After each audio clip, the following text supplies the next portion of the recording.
नमस्कार, आप सभी का स्वागत है वीआईपी न्यूज़ पे। जैसा कि आप सब जानते ही हैं, कुछ दिनों से मौसम अपनी करवट ले रहा है। वहीं मौसम की अगर अपन लगातार बात करें तो अभी आईएमडी की तरफ से 5 दिन का अलर्ट भी जारी हो चुका है। अलग-अलग जगह पे मौसम करवट ले चुका है, वहीं पे कहीं पे बारिश तो कहीं पे ओलावृष्टि की भी संभावना जताई जा रही है। अरुणाचल प्रदेश, असम सहित कई ज़िलों में अलर्ट है। वहीं बात करें तो उड़ीसा में अलग-अलग इलाकों में घना कोहरा छाया हुआ है। उत्तराखंड और पश्चिम राजस्थान में बर्फबारी की संभावना बताई जा रही है। वहीं करनाल में सबसे कम तापमान दर्ज किया गया है। वहीं मौसम पहले भी कुछ दिन पहले भी अलर्ट जारी हुआ था, जहां पे नॉर्थर्न एरिया के कई ज़िलों में अलर्ट जारी था। वहीं अभी नॉर्दर्न ईस्ट साइड सबसे ज़्यादा अलर्ट जारी हुआ है। वहीं ये अलर्ट 5 दिन तक चलेगा, जिसमें हल्की से मध्यम बारिश और बर्फबारी की संभावना भी है। करनाल में सबसे कम तापमान दर्ज किया गया है।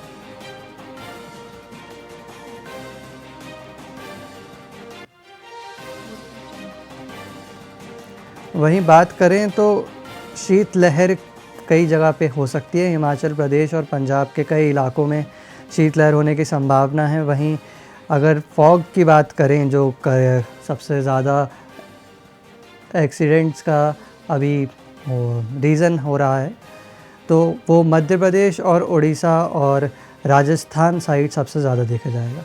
वहीं इस पे अधिक जानकारी के लिए हम हमारे स्टेट हेड और अलग-अलग लोगों से आपकी तरह बात करेंगे। वहीं पहले हम बात करेंगे दुर्गेश जी से। दुर्गेश जी, जैसा कि अभी खबर मिली है कि करनाल में सबसे कम टेम्परेचर है और करनाल में अभी 5 दिन का अलर्ट और जारी किया गया है। इसको लेके क्या कुछ जानकारी है? आपके यहाँ कैसा मौसम देखने को मिल रहा है? देखिए, सुबह सबसे पहले मैं बात करूं तो अगर मौसम की बात करूं तो सुबह धूप खिली हुई थी और जैसे जैसे जैसे दिन दिन आगे आगे बढ़ा तो जो सर्द हवाएं हैं जी, तो उन्होंने चलना शुरू कर दिया और एक बार फिर दिन में जो है तापमान में भारी गिरावट देखने को मिली। जी, फिर कल की बात करें तो कल दिन का तापमान 12 से 15 डिग्री टेम्परेचर तक पहुंच गया था। जी, पर अब जो उत्तर और पश्चिम से जो सर्द हवाएं आती हैं पंजाब, हरियाणा, दिल्ली की तरफ, तो उससे मौसम में एकदम तापमान में भारी गिरावट देखने को मिल रही है और दिन का तापमान, अभी मैं चंडीगढ़ की बात करूं तो 6 डिग्री तापमान रिकॉर्ड किया जा रहा है और इसके और नीचे गिरने की संभावना है। तो उत्तर पश्चिम से आने वाली सर्द और खुश्क हवाएं अब चलनी शुरू हो गई हैं, जिससे शीतलहर का जी, प्रकोप बढ़ना शुरू हो गया है। अगर बात करूं कि जैसे जैसे धूप खिलती है तो पहाड़ों में बर्फ जो है वो पिघलनी शुरू हो जाती है जी सर। और उस बर्फ पिघलने की वजह से जो सर्द हवाएं हैं वो पंजाब, हरियाणा, दिल्ली को बहुत ज्यादा ठंडा कर देती हैं। और अभी मौसम विभाग ने अलर्ट भी जारी किया है कि ये शीत जो हवाएं हैं वो बहुत तेजी से चलेंगी और मौसम में तापमान में भारी गिरावट देखने को मिलेगी। जी। दुर्गेश जी, वहीं बात करें तो इतना ख़राब मौसम होने के कारण पंजाब और हरियाणा, जो कि सबसे ज़्यादा किसानों के लिए सबसे बड़ा माना जाता है, तो वहाँ पे इस मौसम के चलते किसानों को किस तरह की परेशानी का सामना करना पड़ रहा है? देखिए, इस बार जो सर्दी की शुरुआत काफ़ी देरी से शुरू हुई थी और जब सर्दी शुरू हुई तो उसने भयंकर रूप धारण करना शुरू कर दिया। अब जैसे अगर मैं पिछले सालों की बात करूँ तो बारिश अक्सर दिसंबर एंड या जनवरी की शुरुआत में होती थी, परंतु अब की बार बारिश 1 महीना लेट है। जी, बारिश के साथ ओलावृष्टि भी हो रही है। ओलावृष्टि की वजह से कहीं-कहीं जो फसल है, वो काफ़ी खराब हुई है और जो जो गेहूँ की फसल होती है वो ओलावृष्टि को सहार नहीं सकती, क्योंकि समय से काफ़ी बाद दुर्गेश जी, करना पड़ रहा है किसानों को। मैं आपको बता दूं कि इससे पूर्व भी किसानों को जो ग्रीष्म ऋतु में भारी बाढ़ का सामना करना पड़ा था और इस बार जो है भयंकर सर्दी का सामना करना पड़ रहा है। सर्दी के साथ साथ ओलावृष्टि हो रही है, उसकी वजह से किसानों को भारी नुकसान हो रहा है। दुर्गेश जी, वहीं अभी बर्फ़बारी का भी अलर्ट जारी हुआ है, तो इसको आपको देख के कैसा लगता है? आवागमन में, ट्रांसपोर्ट में इसको लेके किस तरह की परेशानी का सामना करना पड़ सकता है लोगों को? देखिए, जो हिमाचल के ऊपरी इलाके हैं और जम्मू कश्मीर के इलाके हैं, उसमें भारी बर्फबारी का अलर्ट जारी किया गया है। जब बर्फबारी होती है तो अगर 3 से 4 5 फुट जब बर्फ पड़ जाती है तो सड़कें ब्लॉक हो जाती हैं, तो यातायात प्रभावित हो जाता है। जी, जब तक सड़कों को साफ नहीं किया जाता, जो यहाँ होता है वहीं फंस जाता है। और सरकार की तरफ से, विभाग की तरफ से ये लोगों से अनुरोध भी किया जा रहा है कि मौसम को देखते हुए यात्रा को अगर टाल सकते हैं तो टाल दें। अति जरूरी हो तभी वो घर से निकलें, क्योंकि भारी बर्फबारी की संभावना है। और आपको बता दूं कि लगभग 4 दिन 5 दिन पहले ही पंजाब, हिमाचल और जम्मू कश्मीर में पहली बर्फबारी जी, हुई और भयंकर बर्फबारी होने की संभावना जताई जा रही है। इसके साथ साथ जो कोल्ड वेव है वो भी चलने की जो है मौसम विभाग द्वारा चेतावनी जारी की है। हरियाणा का करनाल जो है सबसे ज्यादा ठंडा रहा। कुछ शीत हवाओं के प्रभाव में आने के कारण बहुत ठंड बढ़ गई है और बुजुर्गों के लिए भी ये अल्टीमेटम जारी किया गया है कि घर से ना निकले। अगर अति जरूरी हो तभी घर से निकले और अन्यथा घर से निकलने को आप थोड़ा सा ध्यान रखें कि घर से ना निकलें, क्योंकि मौसम बहुत खराब होने वाला है। जी। जी दुर्गेश जी, तमाम जानकारी के लिए शुक्रिया। वहीं हम आपसे आगे भी चर्चाओं में बने रहेंगे। वहीं मौसम ख़राब हो रहा है और धीरे-धीरे अलग-अलग जगह पे अलर्ट भी जारी हुआ है। सभी से हमारी यही है दरख्वास्त रहेगी कि सब अपना-अपना ध्यान रखें और ज़रूरत पड़ने पर ही घर से बाहर निकलें।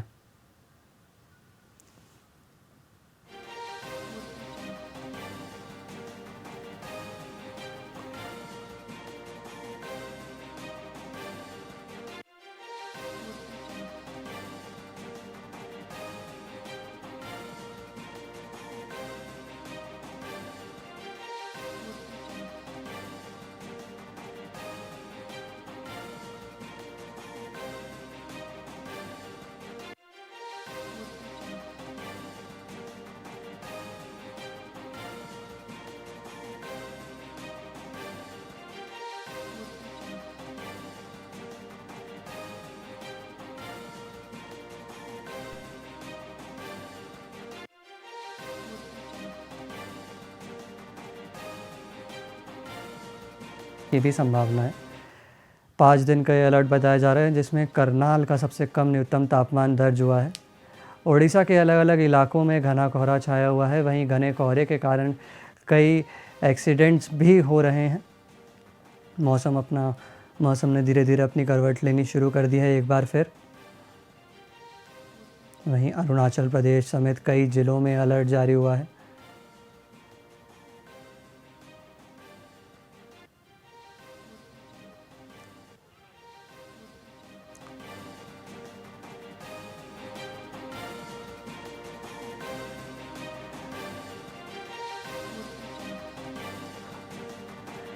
हल्की से मध्यम बारिश और बर्फबारी की संभावना है। मौसम ने अपनी करवट ले ली है। वहीं धीरे-धीरे लोगों को भी परेशानी का सामना करना पड़ रहा है। कल भी दिल्ली में बारिश हुई है।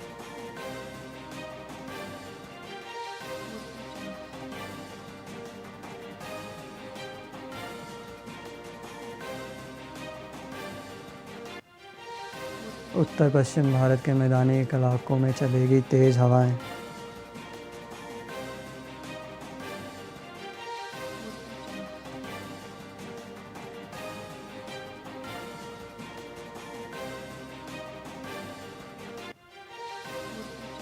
वहीं मौसम पे अधिक जानकारी के लिए हमारे साथ लखनऊ से हमारे संवाददाता बलराम जी जुड़े हुए हैं। बलराम जी, आपके लखनऊ में उत्तर प्रदेश में देखा जाए तो उत्तर प्रदेश में भी मौसम का काफ़ी अलर्ट जारी हुआ है, तो इसको लेकर आपके यहाँ पे कैसा मौसम देखने को मिल रहा है? जी, लखनऊ में मौसम इस समय काफी बेहतर हो गया है। आपको पता है हवाएं तो चल रही हैं, लेकिन धूप खुली हुई है, लेकिन ये ठंडी हवाएं जो हैं ये लगातार जो है गलन बढ़ा रही हैं। बलराम जी, वहीं बात करें, जैसा मैं आपके पीछे देख पा रहा हूँ अभी तेज़ हवाएं चल रही हैं, तो इन हवाओं को लेके क्या प्रदेश सरकार ने कुछ वहाँ पे सुविधाएं की हैं या कुछ इंतज़ाम किए हैं जिन लोगों के लिए? जी, प्रदेश सरकार ने अलर्ट जारी किए हैं कि लगातार जो है, चूंकि ये ठंड जो है बढ़ती जा रही है, गलन जो है चूंकि पहाड़ों पर काफी बर्फबारी हुई है, इसको लेकर मैदानी इलाकों में लगातार जो है मौसम खराब होता जा रहा है, तेज हवाएं भी चल रही हैं। इसको लेकर फसलों को भी काफी नुकसान देखने को मिल रहा है। चूंकि अभी बारिश हुई है बारिश के बाद जब तेज हवाएं चलती हैं तो फसलों का काफी नुकसान हो जाता है। जी बलराम जी, तमाम सरकार लगातार एहतियात बरतने की सलाह दे रही है किसानों को, और काफी बड़े पैमाने पर इसको लेकर अलर्ट भी जारी किए गए हैं। जी बलराम जी, तमाम जानकारी के लिए शुक्रिया। हम आगे भी आपसे बने रहेंगे।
वहीं अब अगली खबर की तरफ रुख करते हैं। तो उत्तराखंड में विधानसभा सत्र चल रहा है।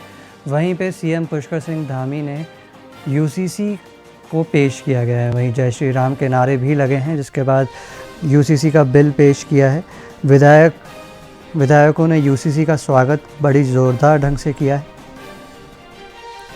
वहीं विपक्ष इस पे जमकर हंगामा कर रहे हैं।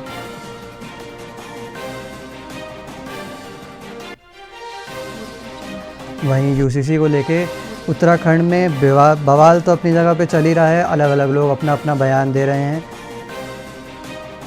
वहीं इस पे हमारे साथ खास चर्चा पे नेशनल हेड संजय श्रीवास्तव जी जुड़ चुके हैं।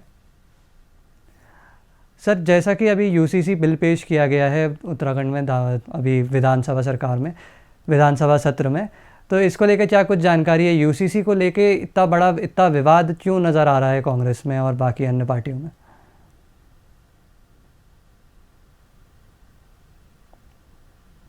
हेलो संजय जी, से आवाज़ आ रही? संजय जी से हमारा संपर्क नहीं हो पा रहा है। हम संपर्क वापस उनसे करने की कोशिश करेंगे। वहीं हम आपको बता दें कि उत्तराखंड में विधानसभा सत्र के अंदर आज पुष्कर सिंह धामी ने यूसीसी कानून लागू कर दिया गया है। वहीं इस पे अधिक जानकारी के लिए हमारे साथ संजय सर जुड़ चुके हैं। संजय जी, जैसा कि अभी विधानसभा सत्र में यूसीसी लागू किया गया है, इसको लेकर विपक्ष में काफ़ी हंगामा देखने को मिल रहा है, तो क्या लगता है आपको यूसीसी का उत्तराखंड में कैसा कुछ रहेगा? शिवन जी, पहले तो पूरे देशवासियों को इस बात की बधाई, क्योंकि ये उत्तराखंड एक ऐसा राज्य है जहां पे यूसीसी को लेकर के केवल पुष्कर सिंह धामी ही नहीं देखे जा रहे हैं। यूसीसी भारतीय जनता पार्टी का मुख्य मुद्दा रहा है। और अगर पुष्कर सिंह धामी ने सदन में पेश किया, उस पर चर्चा चल रही है, ये मान के चलिए ये बड़ा एजेंडा है जिसपे भारतीय जनता पार्टी के पूरे देश की निगाहें जुड़ी हुई हैं, मोदी तक की निगाहें जुड़ी हुई हैं।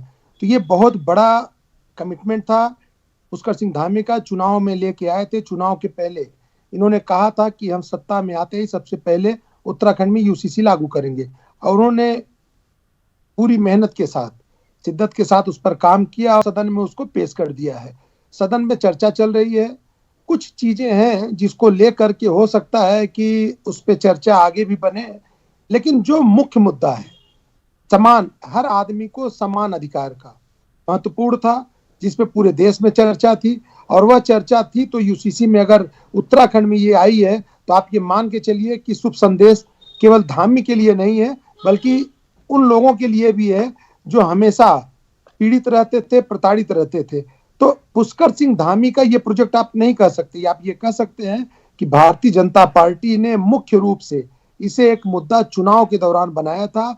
जीत के बाद उसको जरूरी था कि किसी भी तरह उसका प्रारूप तैयार करें, पटल पे रखें, और उन्होंने प्रारूप तैयार किया, पटल पे रखा। जो हंगामा हो रहा है, हंगामे के लिए तो हर चीज, आप विपक्ष है, राजनीतिक पार्टियां हैं, तो आप तो ये मान के चलें कि अगर विरोध करना है तो विरोध के लिए कुछ बिंदु तो निकाले जा रहे हैं। वो ओबीसी का उसमें शामिल ना होना, जनजातियों का शामिल ना होना, कुछ ऐसी विषय है जिसपे चर्चा आगे भी जारी रहेगी। लेकिन आज ये आप कह सकते हैं जिसे बहु विवाह, बाल विवाह पे रोक हो जाएगा। आप ये कह सकते हैं कि जो समान, हर आदमी को समान जी। कानून मिलने का अधिकार है वह मिल जाएगा। बहुत सी चीजें ऐसी हैं जो कि महत्वपूर्ण है, जिसपे आने वाले समय पे उत्तराखंड, आप ये कह सकते हैं, मील का पत्थर होगा। और इतिहास, धामी इतिहास लिखने जा रहे हैं, और उस इतिहास का गवाह यूसीसी बनेगा। शिवेंद्र, वहीं संजय जी, अगर देखा जाए तो यूसीसी बिल के लागू होने के बाद ही राजस्थान के सीएम भजनलाल का भी बयान आया है कि वो भी जल्द से जल्द यूसीसी राजस्थान में लागू करने वाले हैं। इसी को देख के अगर अपन विपक्ष पार्टी की तरफ देखें तो विपक्ष का कहीं कहना है कि यूसीसी में कोई नया नहीं है, संविधान का कट कॉपी पेस्ट है, लेकिन फिर भी वो उसका विरोध किए जा रहे हैं। अगर कट कॉपी पेस्ट है तो बिना किसी विरोध के उनको लागू करवाना चाहिए। वहीं अगर बात करें तो धामी सरकार का ये भी सूत्रों से पता चला है कि आज के आज ही यूसीसी को वो लागू करना चाहती है। इसको देखते हुए सर क्या लगता है, आने वाले अपने लोकसभा चुनाव के अंदर जो फ़र्क पड़ेगा तो वो यूसीसी को लेकर कितना फ़र्क पड़ सकता है? देखिए शिवेंद्र, ये तो मान के चलिए कि पॉलिटिकल पार्टियां हैं, और पॉलिटिकल पार्टियां अगर कोई भी मूवमेंट छेड़ती हैं, कोई भी बड़ा मुद्दा लेके आती हैं और चुनाव के दौर में लेके आती हैं, तो राजनीतिक पार्टियां हैं और राजनीति के मद्देनजर तो लाएंगी। लेकिन यूसीसी एक ऐसा मुद्दा है जो विधानसभा में भी महत्वपूर्ण था, जिसको लेकर के पुष्कर सिंह धामी विधानसभा में आए थे, और उसका फर्क भी पड़ा था। अगर जीत का जो परसेंटेज है देखा जाए तो यूसीसी के नाते बहुत बड़ा फर्क पड़ा था। और अगर आप लोकसभा की बात करते हैं तो लोकसभा में बट नेचुरल है कि उसका फर्क भी पड़ेगा। और जो अन्य राज्यों की आप बात करते हैं, जो भारतीय जनता पार्टी शासित प्रदेश हैं, वहां पे यूसीसी को लागू करना उनकी मजबूरी भी बन जाएगी, क्योंकि भारतीय जनता पार्टी का ही राज्य उत्तराखंड है, और उत्तराखंड ने अगर इसको चुनाव के पहले एक मूवमेंट बनाया था, मुहिम बनाया था, और आज वह ला रहे हैं। और लोकसभा में चुनाव का माहौल है, लोकसभा में पूरा देश लोकसभा की चुनाव की तैयारी में है, तो उसका फायदा तो इन्हें मिलेगा ही मिलेगा। लेकिन जो मैं आपसे बार बार कह रहा हूं कि यह पूरे देश की नजर आज उत्तराखंड में इसलिए है क्योंकि यह धामी के मुद्दे से जोड़ करके इसको नहीं देखा जा सकता। यह भारतीय जनता पार्टी का मुद्दा है, उसे पुष्कर सिंह धामी यहाँ पे लागू करने का प्रयास कर रहे हैं। उन्होंने पूरा यूसीसी ड्राफ्ट बना करके 220 पेज का सबमिट कर दिया है, जिसपे चर्चा चल रही है, और यहाँ से सदन में पास होने के बाद राष्ट्रपति के पास जाएगा, राज्यपाल के पास जाएगा, राज्यपाल की मंजूरी के पास यह विधेयक एक कानून बन जाएगा। तो आप ये मान के चलें कि भारतीय जनता पार्टी इस चीज को लोकसभा चुनाव में कैश करेगी। और क्यों ना करे, पॉलिटिकल पार्टियां हैं, वह तो हर मोमेंट एक कदम भी चलते हैं तो उनका मुद्दा होता है कि वह उसका चुनाव में फायदा कैसे लिया जाए। तो आप ये मान के चलिए शिवेंद्र, ये यूसीसी लोकसभा में भी ठीक है, बहुत बड़ा मुद्दा नहीं बन सकता, लेकिन एक मुद्दा तो बनेगा कि भारतीय जनता पार्टी ने जो कहा उसे किया। भारतीय जनता पार्टी का मतलब उत्तराखंड में चुनाव से पहले अगर पुष्कर सिंह धामी ने कहा था कि यूसीसी लागू करेंगे, लेके आएंगे, तो वह लेके आए, सदन में पेश किया। अब बहुत सी चीजें ऐसी हैं जिसपे चर्चा होनी चाहिए, और चर्चा होगी भी। हमें लगता है कि अगर विपक्ष विरोध कर रहा है तो उस विरोध को सत्ता पक्ष भी मानेगा, और कई चीजों पे चर्चा होंगी। लेकिन ये बड़ा निर्णय है, जिस निर्णय का स्वागत आपने अभी जो बात की है भारतीय जनता पार्टी के अन्य शासित प्रदेशों के मुख्यमंत्रियों के द्वारा, तो उनका करना ही पड़ेगा, क्योंकि यह भारतीय जनता पार्टी का मुद्दा है। शिवेंद्र, चर्चाओं तो होती रहेंगी यूसीसी को लेके आगे भी, और बाकी बहुत सारी चीज़ों को लेके भी चर्चाएं में बने रहेंगे। वहीं फ़िलहाल का मुद्दा तो यही था कि यूसीसी का जमकर विरोध हो रहा है और यूसीसी को सरकार ने लागू कर दिया गया है। हम आपसे भी आगे बने रहेंगे संजय सर। अब अगली खबर की तरफ रुख करेंगे हम थोड़ी देर में। तब तक आपको बता दें कि यूसीसी बिल का विधायकों के द्वारा बहुत जमकर स्वागत किया गया है विधानसभा के अंदर, विधानसभा के अंदर जय श्री राम और वंदे मातरम के नारे भी लगे गए हैं।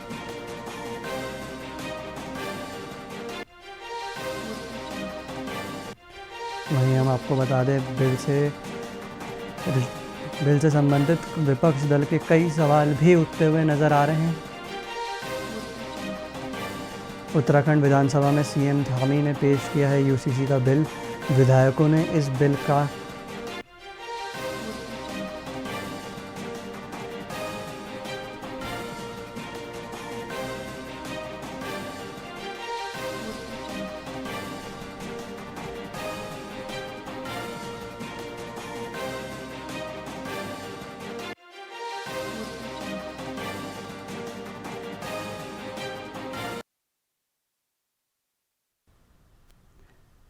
फिलहाल की चर्चाओं में इतना ही। देखते रहिएगा वीआईपी न्यूज़। नमस्कार।